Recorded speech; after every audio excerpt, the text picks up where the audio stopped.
Well, joining me now in the studio to discuss the proposed media reforms is the chairman of the Australian Press Council, Julian Disney. Julian Disney, welcome. Is there any need for a federal regulator to oversee the work of the Press Council? Well, it depends on exactly what their role is going to be. The crucial element here is that if there are going to be benchmarks as to how the Press Council should be constructed and how it should operate, that those benchmarks have got to be specific and objective as much as possible. And they must at least start from where we've got to. The biggest danger, frankly, in this package, in my view, is that it may lead over time to a reduction in the effectiveness of professional standard systems. Because if the standards are not, if the benchmarks are not at least at the level we've got to, if you can set up other councils which are not adequately independent, not properly resourced, not sufficiently accessible, then we'll be going backwards and we'll have a race to the bottom. So the downside risk, in my view, in terms of weakening regulation over time, is a greater danger here than the risk of excessive regulation, unless those benchmarks are right. Now, if the government can get the benchmarks right, and I think it would be better to get them right now, not just to leave it to an advocate to develop, and if those benchmarks are specific and objective, so that it's not micromanaging, it's more, really this is the approach being taken in the United Kingdom, where they call it a verifying process. There'll be a panel set up there, and that panel's only role will be to verify whether the benchmarks that have been specified, whether by legislation or in a royal charter over there, have been met. And that kind of approach would be okay if the benchmarks are set in the right way. The Minister has been pretty severe with his criticism of the Press Council this morning, describing it as a lapdog for proprietors, and it had become a laughing stock. Do you accept that? Well, I think he's probably said that more about the past than the recent last few years. He's been on a number of occasions, he's sort of singled out the improvements that we've made in the last few years. And I think, in fairness, firstly, some of those improvements started before the phone hacking and Finkelstein process, and some of them were significantly advanced by that process. We have improved. We still need to go further. I've said that all along, and that's really at the heart of my worries, is that if the benchmarks are now to be set lower than where we've got to, and other councils can come in, you have a race to the bottom.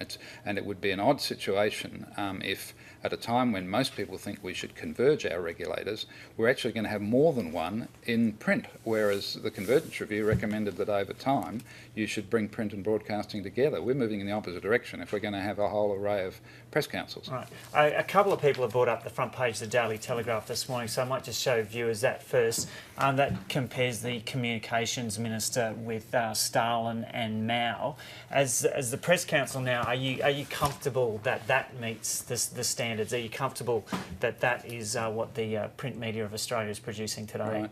Well, look, I couldn't comment on that because, apart from anything else, if there were a complaint about that front page, then I would be on the panel adjudicating it. So I won't comment on that front page. You can't even talk about it generally, because it's become a bit of a thing to do, hasn't it? Well, I'd probably just, I mean, since you've mentioned the Daily Telegraph, last week in an editorial they said that in general the best way of discussing issues was not extremism and distortion, it was calm discussion between moderates.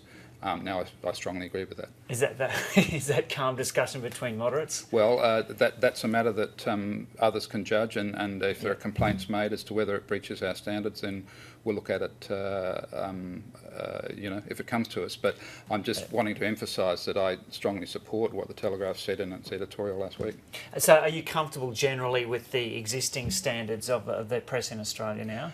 The standards that they have in their own codes, so the sort of written standards, as it were, I think are good. In fact, in some cases they're almost utopian, too unrealistic, and therefore perhaps not taken seriously. There are problems. Of course, in any industrial profession you'll have problems. So the fact that there are problems and weaknesses shouldn't be seen as condemning them.